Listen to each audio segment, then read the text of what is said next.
सभी को नमस्कार। मैं Saint John's public school Barsalganj Nawada से मैं 10वीं कक्षा की छात्रा वैष्णवी कुमारी हूँ। सबसे पहले माननीय प्रधानमंत्री नरेंद्र मोदी और मेरे स्कूल के गतिशील व्यक्ति प्रबंध निदेशक, प्रधानाचार्य, उप प्राचार्य महोदय एवं मेरे सभी शिक्षकगण एवं मेरे प्यारे दोस्तों को मुझे एक परियोजना वीर गाथा प्रस्तुत करने का सुनहरा अवसर देने के लिए धन्यवाद। आइए शुरू करते हैं। मैं एक मल्टीमीडिया प्रस्तुति के माध्यम से झलकारी बाई के बारे में बताने जा रही हूँ।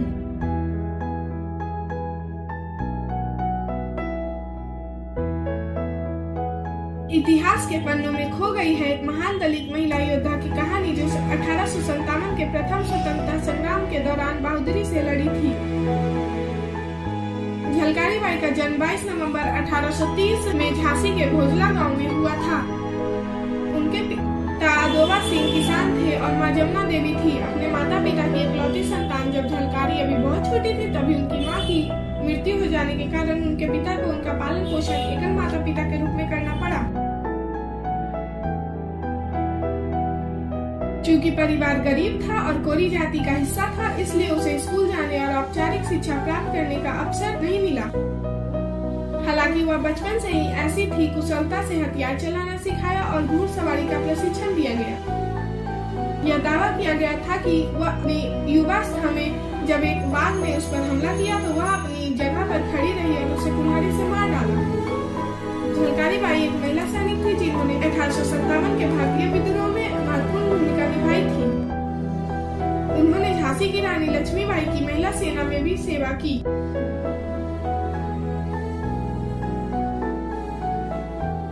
उन्होंने अपने पति पूरन सिंह कोरी से तीरंदाजी, कुश्ती और निशानेबाजी के मार्क्स भी सीखे। पूरन सिंह कोरी राजा गंगाधर राव सेना में एक सैनिक थे।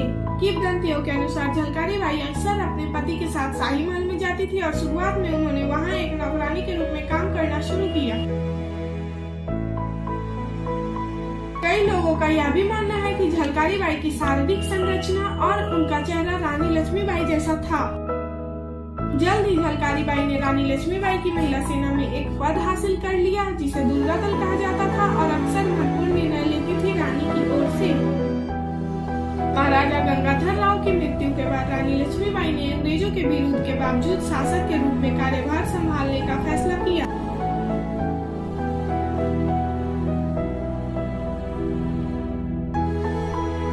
1858 में जब जनरल सर ह्यू रोज के नेतृत्व में ब्रिटिश सेना ने हमला किया और झांसी के किले को घेर लिया तो झलकारी बाई और पूरन कोरी दोनों ने कड़ा विरोध किया। झलकारी बाई ने जमकर संघर्ष किया और रानी को अपने बच्चों के साथ माल छोड़ने का सुझाव दिया।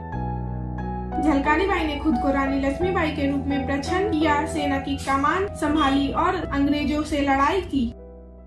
उनकी समानता के कारण अंग्रेज भ्रमित हो गए और वे काफी समय तक लड़ती रही। अंग्रेज झलकारी बाई की असली पहचान के बारे में अनिश्चित थे और उनकी वजह से रानी लक्ष्मीबाई अपने बेटे के साथ अपने महल से भाग सकती थी।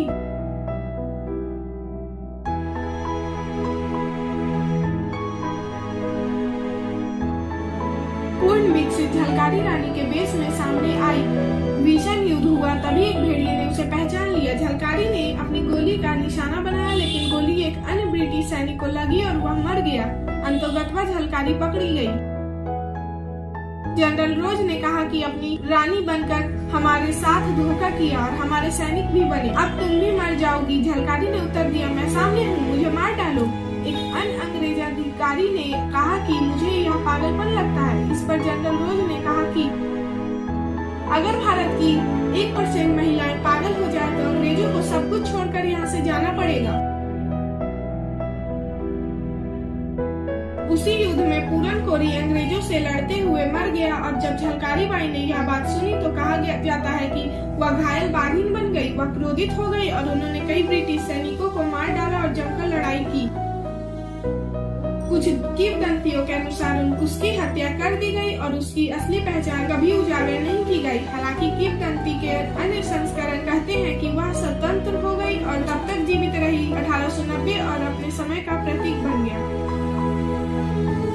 झलकारी बाई की यह कहानी बुंदेलखंड के लोगों की लोकप्रिय स्मृति का एक हिस्सा है। 4 अप्रैल 1857 को झांसी में उनकी मृत्यु के बाद उनकी स्मृतियां लोगों के मन में जीवित हैं और उनके वीरतापूर्ण कारनामे लोक कथाओं में जीवित हैं।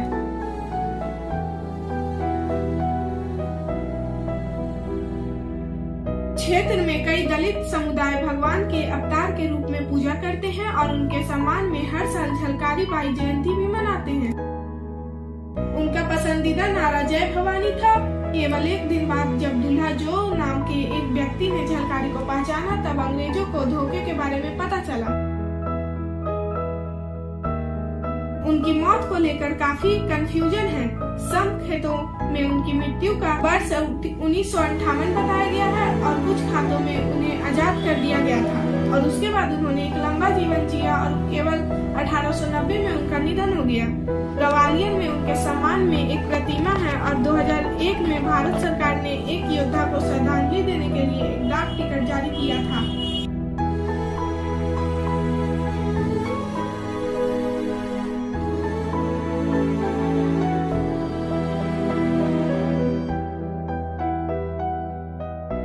जाकर रण में ललकारी थी, वह तो झांसी की झलकारी थी। घोड़ों से लड़ना सिखा गई है, इतिहास में झलक रही वह भारत की ही नारी थी। धन्यवाद। मैं अपने सभी स्वतंत्रता सेनानियों को सलामी देती हूँ।